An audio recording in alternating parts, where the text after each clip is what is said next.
Olá e seja bem-vindo. A Comissão de Constituição e Justiça do Senado Federal se reuniu nesta quarta-feira, 20, para analisar o projeto de lei que estabelece um marco temporal para a demarcação de terras indígenas. A matéria recebeu parecer favorável do relator, senador Marcos Rogério. No seu parecer, Marcos Rogério confirma a fixação da data de promulgação da Constituição Federal, 5 de outubro de 1988, como parâmetro de marco temporal para a verificação da existência de ocupação da terra pela comunidade indígena, que solicita reconhecimento. A esquerda e o governo Lula é contra, e a fim de tentar impor a sua vontade, a senadora Elisiane Gama simplesmente ameaçou a CCJ e o Senado Federal de levar para o STF a fim de que o seu anseio fosse atendido. E não deu outra. Ela foi engolida porque passou dos limites. Veja. Ainda haja celeuma sobre a qualificação de determinada terra como indígena, gerando riscos à subsistência e à incolumidade física de famílias inteiras. O projeto de lei 2903 de 2023 equilibra bem, e qualquer um que o analisar de forma despida de preconceitos e ideologia o verificará. A necessidade de proteção das terras indígenas com a modernização de sua gestão pelas próprias comunidades, com justiça para aqueles que eventualmente as ocupam de boa fé ou por erro do próprio Estado. Vale lembrar, a propósito, que o Brasil foi inclusive condenado pela Corte Interamericana de Direitos Humanos, no caso Povo Indígena Chucuru e seus membros versus Brasil, sentença de 5 de fevereiro de 2018. Justamente por omissão em adotar regras para resolver de uma vez por todas o conflito entre indígenas e não indígenas, inclusive em relação a questões de desocupação das terras. O projeto de lei, ao estabelecer a justa indenização aos ocupantes de boa-fé, equilibra bem os temas em jogo, oferecendo uma porta de saída para esse conflito há tanto tempo desenhado. Nesse sentido, reiteramos nossa manifestação quanto ao mérito, convergente com o parecer aprovado na Comissão de Agricultura, integralmente favorável à matéria. Aliás, conforme analisado por aquela comissão, ao rejeitar as 10 emendas lá apresentadas, trata-se de propostas que viriam a esvaziar a proposição, inclusive retirando-lhe a essência, a tese do marco temporal, no que poderiam até mesmo ser consideradas antirregimentais, já que o inciso 2 do artigo 230 do Regimento Interno do Senado Federal veda emendas em sentido contrário à proposição. Voto. Ante o exposto, votamos pela constitucionalidade, regimentalidade, juridicidade e boa técnica legislativa do projeto de lei 2903 de 2023 e, no mérito, por sua aprovação. É o voto, senhor presidente. Obrigado, Pela senador ordem, Marcos presidente. Rogério. Eu estou com ordem. 6 inscritos aqui e vou começar a discussão. Mas eu 9. tenho pela ordem, presidente. Senadora Elisiane Gama, pela ordem. Pela ordem. Nesta casa, nós temos algumas comissões, dentre elas a Comissão de Direitos Humanos, que pelo regimento desta casa é uma comissão que trata das questões relativas aos povos indígenas. Veja, nós temos um projeto que trata exclusivamente e o resultado, na verdade, desta votação impactará exclusivamente os povos indígenas do Brasil. O tema é atinente aos povos indígenas e a comissão desta área específica sequer foi aberta para fazer uma avaliação dessa proposta. Já que não é, digamos assim, o espaço, esta comissão, para pedir que se vá à Comissão de Direitos Humanos, é uma decisão do plenário do Senado Federal, mas eu pediria que esta comissão fizesse uma audiência pública. Nós estamos, inclusive, se retomará o debate e a votação no Supremo Tribunal Federal acerca da constitucionalidade, fatalmente, de uma forma muito clara, pela votação que nós temos até o presente momento, 4 votos a 2, nós teremos teremos a derrubada do marco temporal pelo Supremo Tribunal Federal. Ou seja, uma lei que poderá ser aprovada nesta casa, não há dúvida nenhuma que ela não vai vigorar, porque a ação direta de inconstitucionalidade será impetrada sem nenhuma dúvida pelos órgãos que trabalham a questão ambiental brasileira. Ou seja, nós poderemos estar votando um projeto que vai cair por vício de inconstitucionalidade no Supremo Tribunal Federal e esta casa sequer tramitou nas comissões atinentes. Essa comissão, que é a Comissão de Constituição e Justiça, que trata da constitucionalidade, precisa minimamente abrir um debate para uma audiência pública. Eu quero só finalizar, presidente. Neste momento, o presidente Lula está na ONU. Fez um debate inicial de 15 minutos. Dos 15 minutos, 4 minutos foi para a política ambiental. Estão lá o presidente da Câmara dos Deputados, Lira, e o presidente do Senado Federal, Rodrigo Pacheco, ambos acompanhando o debate e aplaudindo o debate. Veja que há uma série, na verdade, de contradições e claramente uma decisão que trará prejuízos, eu diria, nem diria apenas em relação aos povos indígenas, porque eu não tenho dúvida nenhuma que essa lei não vai vigorar, porque ela cairá no Supremo Tribunal Federal. O Supremo Tribunal Federal tem uma missão fundamental, aliás, a sua missão primeira, que é exatamente tratar sobre a constitucionalidade que vai cair lá. Aqui é o local para se fazer o amadurecimento desse projeto.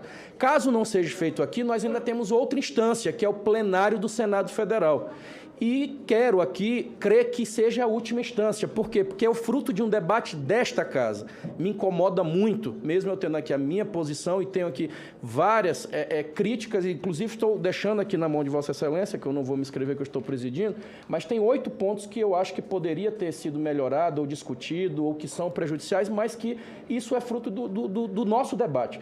Essa coisa de dizer, aqui eu não ganho e já vou para o Supremo, a gente vive reclamando do Supremo, e aí na hora que não dá certo, a gente já está falando dele, é muito difícil. Eu acho que nós teríamos que tentar vencer todas essas possibilidades de se amadurecer, de se evoluir, de se melhorar aqui, que é aqui que se decide, não é no Supremo. O Supremo, ele só tem que guardar isso aqui, né? A nossa Constituição, apenas isso. Não é deliberar se fizemos certo ou errado. Se fizemos certo na prática legislativa, isso aqui está resolvido, não tem que se levar para lá o nosso debate. O que o Congresso Nacional tem feito de forma reiterada é aprovado projetos de lei que têm vício de inconstitucionalidade. Então, a gente abre um precedente para isso. Não é dizer e não fazer aqui qualquer defesa a ativismo judicial. Ao contrário, é fazer com que o Congresso Nacional siga a Constituição Federal.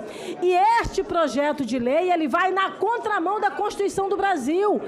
Ou seja, nós podemos aprovar, reafirmo mais uma vez, presidente, nós podemos aprovar um projeto de lei que vai fatalmente cair no Supremo Tribunal Federal. Esta é uma realidade. E nós não podemos aqui, com todo respeito àquela Suprema Corte, abrir mão da nossa prerrogativa de legislar. Porque senão fechemos o Congresso de uma vez e vamos aguardar todas as decisões, todas as questões serem resolvidas pelo STF. Então existe uma questão de tempo envolvida e existe uma questão que essa matéria vem sendo debatida exaustivamente há anos, já tendo sido feita a audiência pública lá na CRA. Do outro lado, dos agricultores do Paraná, há uma necessidade de segurança jurídica. E nós sabemos que as populações indígenas precisam, sim, de investimento, financiamento para se desenvolver e não necessariamente gerar insegurança jurídica aqui. O encaminhamento pela União Brasil é no sentido de não para a audiência pública. Não. Para quem não sabe, senador do Amazonas. E, nesse momento, o Amazonas é vítima dessa política higienista, dessa política financiada por estrangeiros que mandam no Ministério do Meio Ambiente, mandam no INCRA, no IBAMA e na FUNAI. Os pequenos agricultores estão sendo expulsos sobre uma suposta área indígena que vai ser demarcada. Estão ampliando a área indígena para impedir a exploração do potássio. Então, não, porque isso é protelatório, isso é coisa do governo que quer vir para cá para tentar manipular e é hora de votar. E essa coisa, eu não ouvi nem na Câmara Municipal de Manaus, onde eu fui vereador. Nem como vereador de Manaus eu tinha receio do Supremo. A gente fazia nossas leis porque era a nossa obrigação. E o Supremo tinha que fazer a dele. Portanto, se eu vier aqui para estar achando que a lei que o Supremo vai derrubar, assim como o Moro, eu caio fora. Isso aqui é o Senado da República Federal do Brasil. Nós temos que ter tamanho de senador, que não é menor que o ministro Supremo. Pelo contrário, nós temos aqui instrumento para frear esse desmando do Supremo que causa essa insegurança jurídica. Claro que não. Presidente, nós estamos criando uma situação desnecessária. Eu lamento que a senadora Elisiana não esteja aqui. Tá ali. O que eu gostaria de dizer a ela que o caso concreto, o Supremo está deliberando sobre um caso concreto, que terá repercussão geral na medida em que ele for cabível. O caso, por sinal, é de Santa Catarina, é de Ibirama, particularmente de José Boatê, terra natal do nosso senador Jaime Bagatoli. Mas dificilmente ele terá repercussão geral. Nós estamos em Totum. Senador, porque foi colocada essa ameaça. Essa ameaça não tem essa dimensão. Tá. Presidente, eu queria dar uma sugestão só de data, presidente. Senadora Elisiane. Pela ordem aqui, só para ajudar. Pela ordem também. Na terça-feira, presidente, da audiência pública, é um dia que eu sei que todo dia aqui tem muita atividade, mas, por exemplo, uma parte dos membros desta comissão da CCJ integra, por exemplo, a CPMI, que dia de terça-feira nós temos um dia intenso de oitiva. Eu queria pedir a Vossa Excelência que colocasse a audiência para quarta-feira. Nós temos um problema real de data. O objetivo não é audiência, a plena postergar. Realmente nós temos um problema pela real ordem, de data. Presidente. Presidente, pela ordem. Esperidião. Eu acho que tudo tem seu limite, senador. A senhora pode propor para domingo, para segunda. Agora, propor para quarta-feira, a senhora está avançando sob a linha vermelha, no mau sentido da palavra, não no sentido bom. Então, eu acho que... Presidente. Até aqui, o presidente se ouve bem.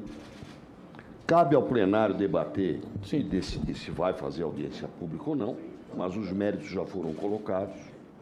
Agora, falar sobre o projeto, como a senhora falou, insinua que eu também vou falar sobre o projeto e nós vamos discuti-lo hoje, não é o caso. Então, vamos discutir se faz audiência pública, se não faz audiência pública e o dia. Se nós formos falar que o projeto vai rodar no Supremo, vai passar, isso eu acho que nós devemos evitar. Eu queria, senador, ingressar no mérito agora não é bom. Está concordado que vai haver o pedido de vista está definido. Já está dado o pedido de vista. É unânime, todos nós pedimos vista. Senadora... Trata-se de discutir apenas a realização da audiência pública e a data. A esquerda quer o caos no agronegócio. A fixação da data de promulgação da Constituição Federal, de 5 de outubro de 1988, como parâmetro de marco temporal para a verificação da existência de ocupação da terra pela comunidade indígena, é fundamental. Sem tal critério, não há como garantir o protagonismo brasileiro no mercado mundial de commodities. O agronegócio, hoje, é responsável por 1/3 da balança comercial brasileira e vem sendo um dos pilares da economia nacional. Evitar o caos econômico seria a primeira virtude do marco temporal. Em estados como Goiás, Mato Grosso do Sul, Paraná, Rondônia, Mato Grosso, Rio Grande do Sul e Minas Gerais, onde o agronegócio é um dos pilares da economia ou está em expansão, a manutenção do marco temporal é vital e fundamental para manter a estabilidade social, a geração de empregos e o desenvolvimento do país.